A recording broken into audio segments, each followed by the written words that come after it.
Hello, everyone. My name is Maria Harim, and welcome to another exciting session on Mindful Pakistan. When we talk about mindfulness, previously we discussed about action, meditation, but now it's more about art. Something that really struck me about this speaker is that she's an art therapist and a licensed one.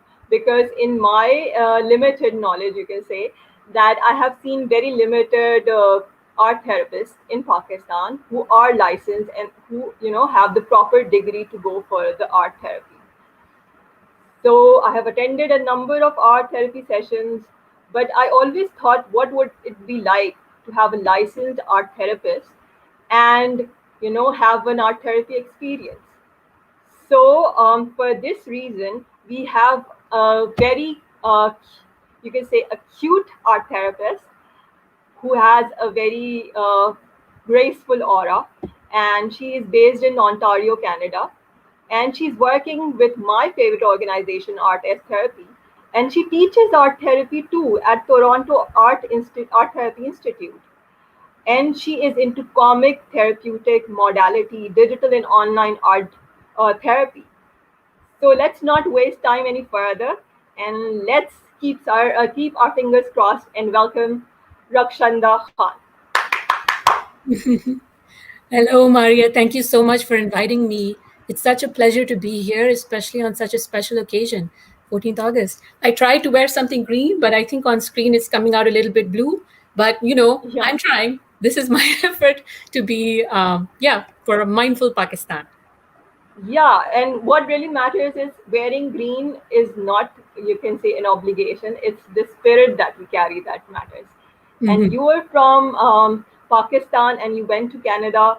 And as you told me before, that you were in Indus Valley, and you went to the art. Were introduced to the art therapy because of something in Pakistan. So tell us more about it. Yes, so I did not know about art therapy at all. But ever since I was Mm-hmm. little, for me, art was very much about expressing myself and about, trying different things out. And it was always a very relaxing experience, excuse me, that allowed me to de stress. And then I was attending a workshop at T2F, the second floor, and I came across an art therapist. And she was talking about art therapy, and she was, explaining what art therapy is. And that was my first introduction actually in Pakistan to art therapy. And I was just blown away because it seemed like such a perfect combination of the things that I love, which are art and psychology and therapy. And so when we moved to Canada, which was a few years ago, excuse me, I decided to start my training and finally graduated. And I'm working as an art therapist, and I love it. I love every minute of it. Wow, that's awesome. So, can you tell us the definition of art therapy in your opinion and its types? Sure. So, art therapy is a form of psychotherapy which uses the creative process of making something to help individuals express and understand how they think, feel, and act. So, the focus in art therapy is self expression, reflection, and exploration of any specific themes or topics that the client wishes to address. So it's very important to understand that art therapy is not like an art class. So we're not trying to make a beautiful piece of art, and it's not about your skills and technique or anything like that. It's very much a form of communication and a way to express yourself. So you're using the art to just communicate and to express what is going on with you or trying out different things. So art therapy always, it's important for it to be in a confidential space. It involves a therapeutic relationship between the client and the therapist, and it really allows the client to express difficult thoughts and feelings without depending on just words. Okay, that's awesome. And is it possible for us to, do art as a therapy on our own?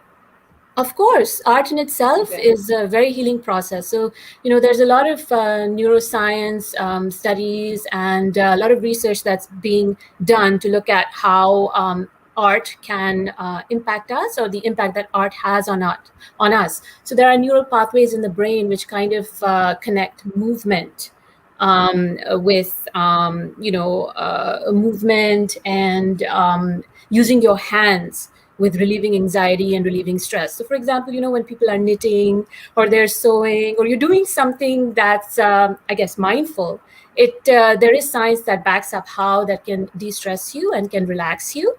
And also, I find that art therapy or using art in a mindful and healing way, it basically allows you to connect your imagination with your body, and that in itself is a very pleasurable experience. It's a very relaxing experience. It highlights the reward centers in your brain, and it makes the whole experience very relaxing for you. So art in itself, doing anything artistic, doing anything creative, is very relaxing and very healing, and we call that art as therapy. But art therapy always involves a relationship with an art therapist. So there has to be an art therapist present who's trained in helping individuals process their feelings or their emotions in the moment. Okay, that's good. And when we talk about art as therapy, Mhm. what are the minimal tools required to perform enriching experience? Like Oh, we can do it just by pencil only of and a paper. course. Yeah, Okay. you can use any materials, whatever works for you. It doesn't have to involve even a pencil and a paper. You can go and draw something out in the sand with your finger. You can make marks with just that.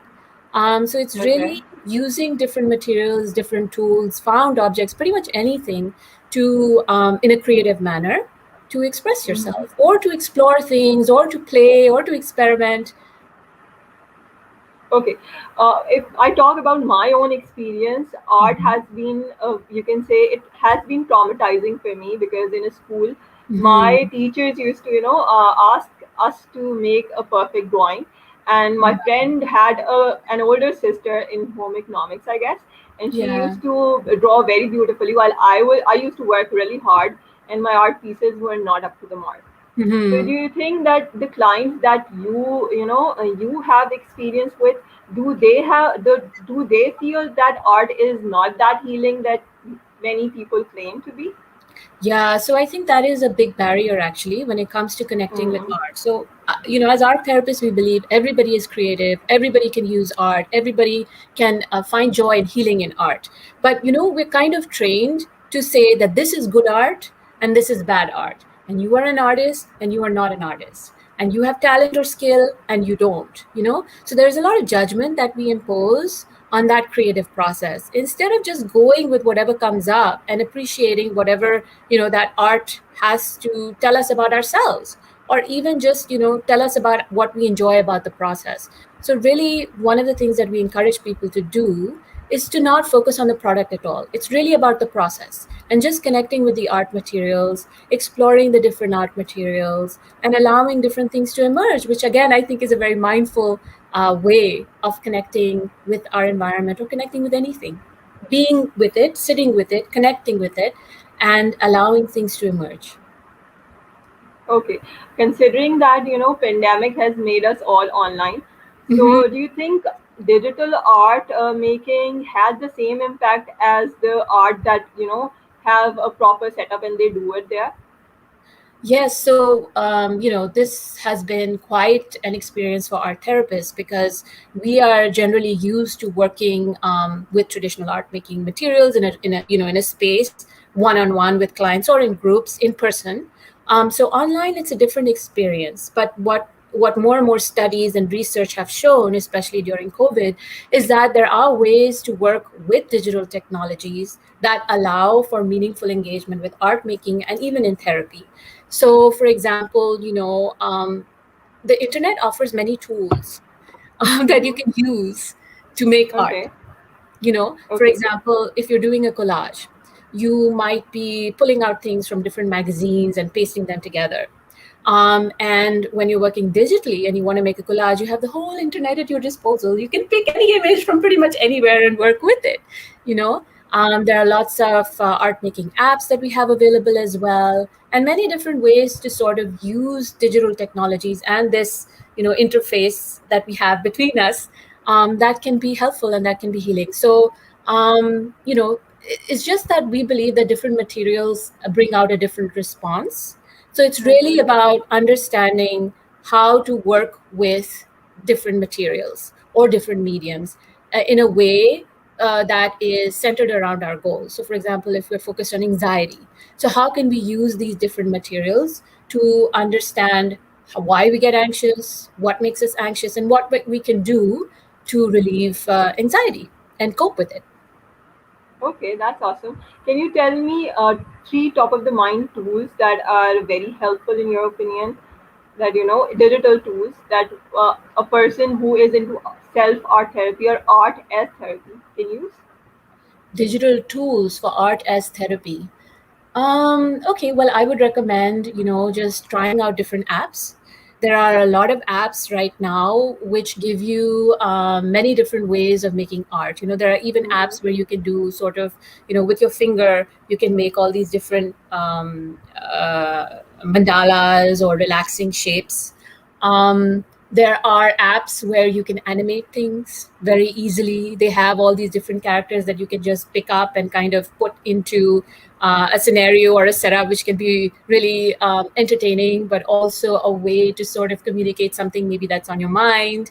I really like working with stop motion studio. I just enjoy, creating little animations with that, and that can be fun for me. But really, I feel it's what it depends on digital literacy. What is your literacy level, your comfort with digital technologies, how you like to work with it. So yeah, there's so many options. I would say just dive in and explore and find something that works for you. Okay, thank you. The digital art medium that I like most is Pedalit, and Hmm. I hope you're familiar with Pedalit. Are you? With which one? Sorry, Pedalit, Pedalit. I'm not familiar with it actually. Please share Okay. more. Okay, I'll let you know about it in our DMs. You can say. For now, because you are the star of the show, so you should be answering the questions. So, uh, okay, if I feel anxious, for example, and I feel anxiety, for example. So, do you think that I should go for online art therapy, or it should be a physical one that I should go for? I think for now, I mean, I know here in Canada, we still have so many restrictions, and it's safer for people to meet online. So Mm-hmm. we found, a lot of clients have chosen or they prefer to meet online. Mm-hmm. But really, again, it's a matter of convenience. I don't think that it's something that in person is better than online, or online is better than in person. It really depends on what works for you and your unique situation. So for some people, they just don't feel safe meeting in person, they'd rather meet online, so then we'd work with them online. So it's not a matter of which is better for anxiety. Mm-hmm. It is a Mm-hmm. matter of what is better in terms of processing this for you and your unique situation. Okay. In your bio, it's written that you're a psychotherapist and an art therapist too. So how do you connect the two? So I'm registered with the College of Registered Psychotherapists of Ontario, which means that I am a psychotherapist. Okay. So I am the work that I do really is art therapy is a form of psychotherapy. And Okay. so, as a registered psychotherapist, I use art as a tool in my work with Mm-hmm. clients, in my therapy work with clients. Okay. So a psychologist or psychiatrist recommend you basically, right? And then you perform you work with the client. Or what's the process? What's the referral process? Yeah. So, clients can self refer. We do get Okay. referrals from other agencies, social service agencies. We get referrals from doctors, from psychiatrists, from psychologists. So it really, yes, from healthcare professionals, but as well as people who are interested in art therapy and they want to self-refer for services. Okay. When we talk about art therapy, it's said that it's introverts heaven. To us, art therapy, art is something that people who are not very good with communication, they're mostly good at art. So, what's your Mhm. take on that? Yes, I know. Well, I think that, art is for everybody. I wouldn't say that it's Okay. just for introverts or for people who prefer not to speak. I mean, sure, it's a great tool of communication for folks who'd rather not talk, but it isn't just for Mhm. them either. We have clients who have so many different personality types and so many different backgrounds, and, they all engage with art in their own way, and they all find some meaning in it. So yeah, and it's really just another way for us to communicate, to connect with each other. And art is something that, as human beings, we've been doing since the beginning of time. you know so it's only now perhaps that we say, well, this art belongs in an art gallery and this art belongs in a museum and this is good art and this is bad art. Well, I think all art is good art, and all art is we're all artists. We can all uh, we can all express ourselves creatively, and this is just another way for us to communicate. Okay. And you said that, art vary according to individuals. So, for example, if I'm an introvert, what type of art do you think is best for me? In the sense that, I can understand that it depends on individual preference, but, being in art field for so long, you might be able to, pinpoint that extroverts are good at that type of art, or is there a research or something related to that? I am not familiar. Maybe there is some research around introverts or extroverts when it comes to art in different mediums. But Okay. generally, we find that different materials or different mediums, there is an understanding that they activate different parts of the brain. So, for example, working with pencils or Mm-hmm. markers or, those sort of materials are very controlled. You have a lot of control.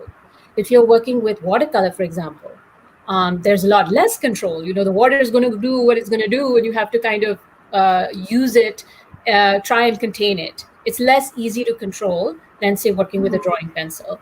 And then clay is a very tactile, very sensory experience. And when you're working with clay, it can get really messy, and some people like that, some people don't like that. But then, put some Play-Doh in front of someone and you'll find that they'll get very playful with it. And there's something about working with that material which can, bring out the child in folks. So yeah, it's just different materials can bring out different responses in us. And some of us might prefer some responses, other might prefer, others. But I guess perhaps for someone who's a little hesitant to work with art, I would go with something that's more easily controlled as opposed to something that you have less control over, just for that sense of safety. But again, it's relative to each individual. Okay, you did a research well when you were given a grant by Canadian government. Tell us about that. I was not given a grant by the Canadian government, so I'm a member of the Okay, Canadian Art Therapy Association, and this okay, was actually my thesis. So I did this research for my thesis, and then I applied for the grant. It's an award that the Canadian Art Therapy Association gives to students, and I won. So okay, this was basically research on using comics in online art therapy with Pakistani teenagers. So I was a Pakistani teenager. I used to love comics. I love working with comics, and I found that there was so much that I could do with comics because it's such a versatile medium. And mm-hmm. I know that art therapy is still something that we don't really have many options available to us in Pakistan, to folks in Pakistan to access it. And yet, I feel that especially for teenagers, it's so wonderful, it's so great. So I wanted to try and find a way to see if that's something that could be helpful. So I worked with three Pakistani teens, all three of them from Karachi, and for 8 weeks we'd meet online. And it was a fun process because it was 5 o'clock in the morning for me, and it was much later in the Okay, day for them. So we'd meet once a week and we do a different okay, comics exercise. And what I okay, found is that, as they got more comfortable with the comics medium, they got more comfortable with the idea of art therapy, that the whole process was, beneficial for them. And I would love to do more of this in Pakistan, maybe on a wider scale, because yeah, I really believe in comics, I really believe in art therapy, and I think that teenagers especially can really benefit from it. okay. So, do you, in your experience with Pakistani teenagers, do you think they were very much informed about art, or they had moderate knowledge and you had to upgrade them? What was your experience related to that? So very similar to what you said about how, our first experience with art tends to be in art class, where, we have certain things that we have to draw, or, we have certain skills or techniques that we have to learn, and it can be a little bit stressful, or it can be something that's fun, depending on, how your art class was. Um, but I found that there wasn't that much of knowledge around comics. Some Okay. understanding based on the Young World, Dawn Young World, and comics through that. Even though there are some amazing Pakistani comics that I love, which are talking about so many different things and social issues and stuff like that, which is great to see. So it was really about creating that understanding that, oh, art can be anything. I can create anything. I don't have to make something that's perfect. I can express myself through this in many different ways.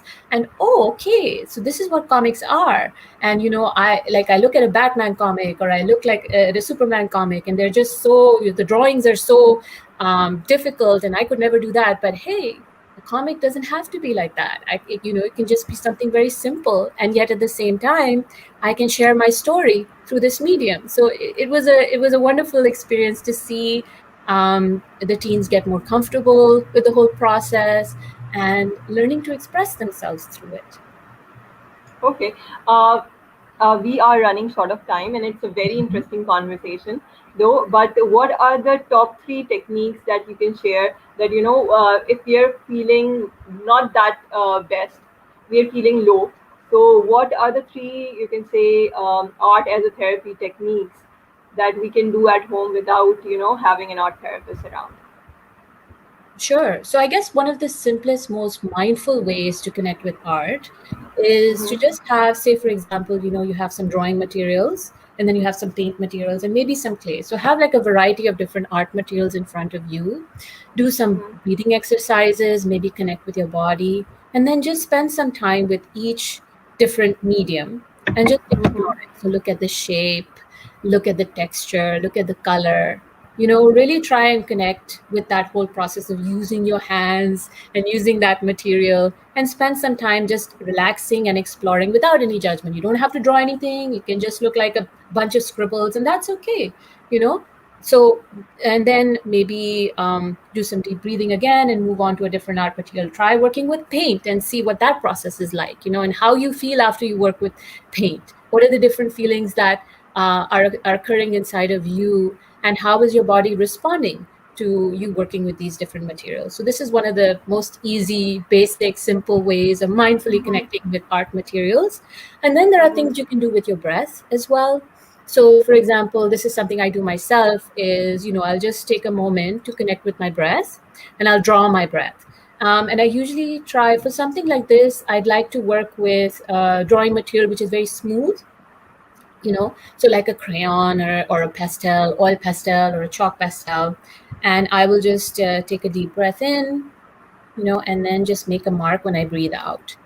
So only as long as my breath. And I'll find that, as I'm making that mark, shapes are going to come up. And then also, as I'm deepening my connection with my breath, the marks that I'm making are changing. So it's a really great way of creating a visual representation of your breath in the moment. So maybe your breath looked like that, looked a certain way in the morning, it looked a certain way in the afternoon, it looked a certain way at night. But at least you're getting that sense of, okay, this is where I'm at, and you're using the art to mindfully engage with yourself and just slow down. So that's another way. And I guess there's just what else? There's this other exercise you can do if you want to create like a positive moment, for example. One thing you can do is you can visualize your favorite place in nature, and just imagine, if you're thinking about your favorite place in nature, what does it look like? What do you see? What do you hear in that beautiful place in nature? What do you touch? Do you feel the grass? Do you feel water? Is there something that you're eating while you're there? Is there something that you taste? What do you smell? So you're just using your five senses to connect with that memory of that beautiful place in nature, which was a very rejuvenating and positive experience for you. And then once you've sort of captured that memory, you can draw representations of that. And the representations could be a symbol, it could be a word. It doesn't have to be a really fancy drawing that you have to capture that moment beautifully, and it looks like an amazing piece of art. It doesn't have to be like that. It could just be a word or a symbol that represents that. And so this is an exercise that we sometimes do at artist therapy, is that then you can turn that drawing, or you can paste it into like a little book. So say, for example, you have a piece of paper, you can fold it up and you can kind of staple it in the middle, and you have a little book. So you've got a little book which is a memory of a beautiful moment that you experienced, and you can pull that out at any time, and go through it and try and connect with that again, because we have everything that we need right inside of us. And it's really a matter of just being able to connect with that, to find peace and healing. So, yeah, perhaps you could build a whole library of beautiful moments in time that you experience, that when you are feeling low or not as positive, you can connect with.